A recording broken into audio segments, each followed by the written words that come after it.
22 अप्रैल को जम्मू कश्मीर के पहलगाम में पर्यटकों पर हुए हमले के बाद से भारत और पाकिस्तान के बीच रिश्ते बेहद तनावपूर्ण हो गए हैं।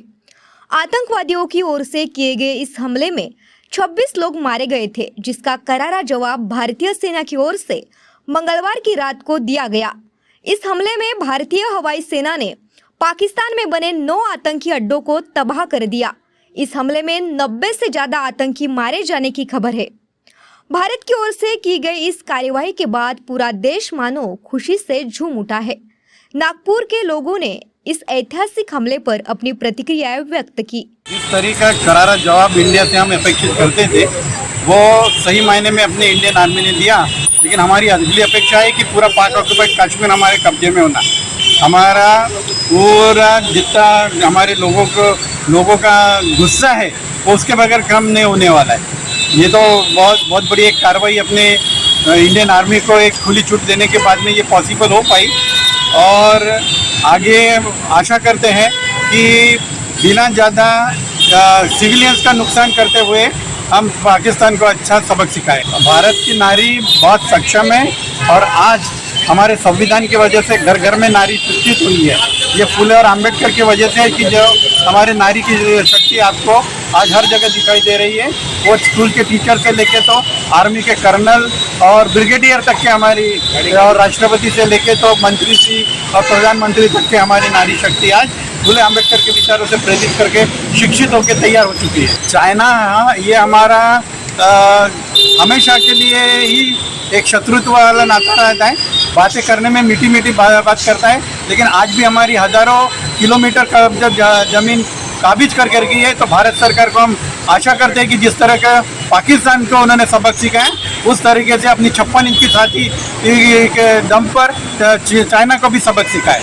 मुझे ऐसा लगता है कि बहुत पहले करना चाहिए, इसमें काफ़ी देर हो चुकी है। और ये हमला हम क्यों करते हैं पाकिस्तान पे? हम पाकिस्तान को मुकाबले का जवाब क्यों नहीं दे सकते?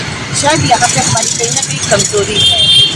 कभी भी आज तक श्रीनगर जैसे बोलते हैं जिसको कि हिंदुस्तान का जन्नत, जो श्रीनगर है ये हिंदुस्तान का जन्नत है। स्विट्ज़रलैंड या लोग जो न्यूजीलैंड जाते हैं घूमने, उसके सामने भी फीका है। हमारा श्रीनगर है, हमारा भारत देश महान है, उसका ये जो है मुकुट है। और जो हमला हुआ है ये बहुत ही शर्मनाक चीज़ है। ये हमारे, क्योंकि उस समय हम तो देखते हैं कि हमारी इंडियन आर्मी, हमारी इंडियन फौज वहाँ पर एक भी उपस्थित नहीं थी। वहाँ पे कहीं ना कहीं हमारा जो है कमज़ोरी, हम कमज़ोर पड़े हैं। और जिस तरह से भारत ने पाकिस्तान से मुकाबला करना या हमला करने का सोचा, यह बहुत ही उन्होंने एक कदम आगे बढ़ाया है। ये बहुत अच्छी पहल है। और इस पहल में मैं ये मेरे जवानों को, और जवानों से ज़्यादा जो हमारी बच्चियां हैं, आज जो फौजी लड़कियां हैं, जिस तरह से ये सिंदूर चला रही है, जो हमला हो रहा है, सिंदूर नाम इसको दिया है। सिंदूर नाम इसको दिया है जो हमारे बीच में जो कुछ कमज़ोरियां नहीं, मगर जो दुश्मन हमारे ऊपर हमला करता है, हमले की सोच रखता है, वो सोच को कम करना ही डिफाइन करता है सिंदूर को। और ये हमला बहुत ही अच्छी तरह से कर रहे हैं और मैं अपने सभी जवानों को बहुत शुभकामनाएं देना चाहती हूँ। मैं ये कहती हूँ मगर डरिए मत, भारत की जनता से कहती हूँ डरिए मत। श्रीनगर को वैसे ही जन्नत बना के रखिए। एक बार अगर टूरिस्ट पे हमला हुआ तो ये हमले से सबकी नज़रें भी खुल जाती है, सब जो है कॉन्शियस हो जाते हैं।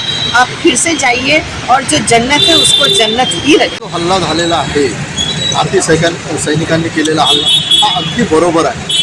हा हल्ला होणं आवश्यक होता। त्यांना लोकांना आपल्याला सांगणं अत्यंत गरजेचं आहे की पाकिस्तानच्या नेहमी वारंवार ते आपल्या ठिकाणावर हल्ले करतात। त्यांनी त्यांचे जे टेररिस्ट लोक आहेत आणि त्यांना वारदस्त देणारे पाकिस्तानचे जे सत्ताधारी लोक आहेत, ते असल्यामुळे तिथे हा सर्जिकल स्ट्राईक करणं सिंदूर हे आवश्यक होतं। आणि ते सरकारने उचललेलं पाऊल हे चांगलेलं आहे, कारण की जोपर्यंत त्यांना आपण त्यांची जागा दाखवून देत नाही तोपर्यंत ते वारंवार आपल्यावर हल्ले करत राहतील। आज जे पहलगाममध्ये केलं, निर्दोष लोकांवर हल्ले केले ज्यांचा काही दोष नसता, हल्ले केल्यानंतर आणि त्यांचे व्हिडिओ पण व्हायरल केले, ह्या सर्व ज्या गोष्टी आहेत ह्या बरोबर नाही. आणि पाकिस्तान हा वारंवार असा करत आहे. त्यामुळे जे काही आज प्रकरण आहे, जे भारतीय सैन्याने केलेलं कार्य आहे ते फार वाखाणेजोगतं आहे. त्यांना सॅल्यूट आहे आणि त्यांनी ते केलं. त्यामुळे त्यांनाही भीती निर्माण होईल की समोर आपण टेररिस्ट लोकांना वारदस्त देऊ नये आणि टेररिस्ट लोकांना त्यांना कुठल्याही प्रकारे सहाय्य करू नये. कारण की टेररिझममध्ये पाकिस्तान हा सर्वात म्हणजे बेकार देश आहे सर्व पूर्ण देशामध्ये.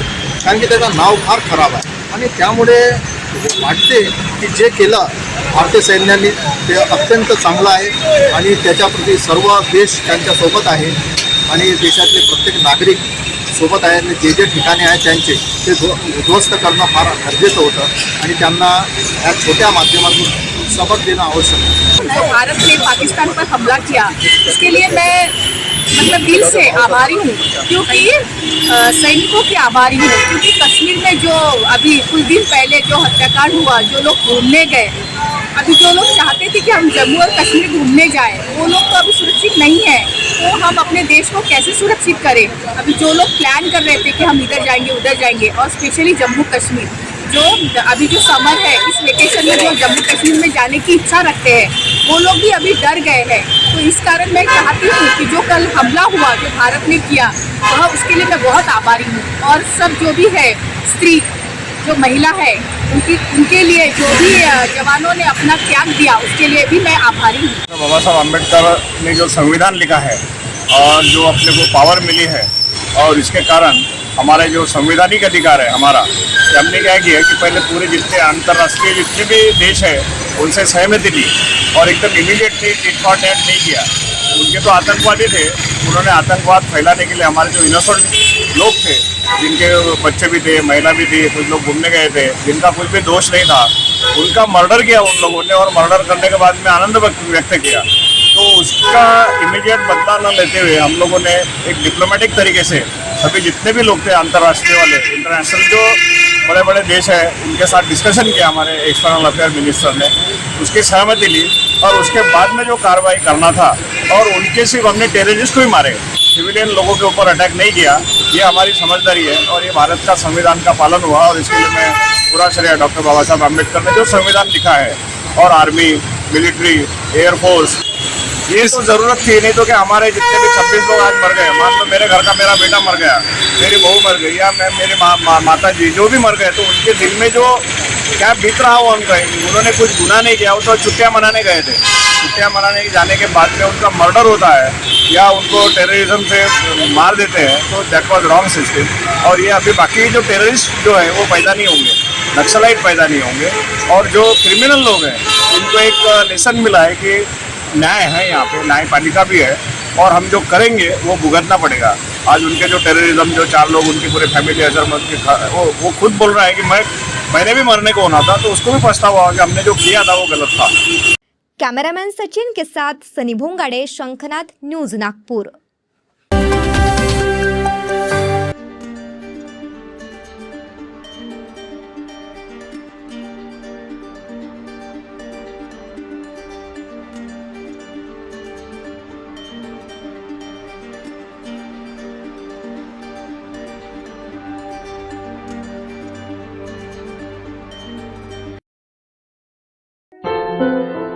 क्या हुआ बहू? माँ, पाइल्स की बहुत तकलीफ हो रही है. तो तुम गुदरोग सर्जन के पास क्यों नहीं गई?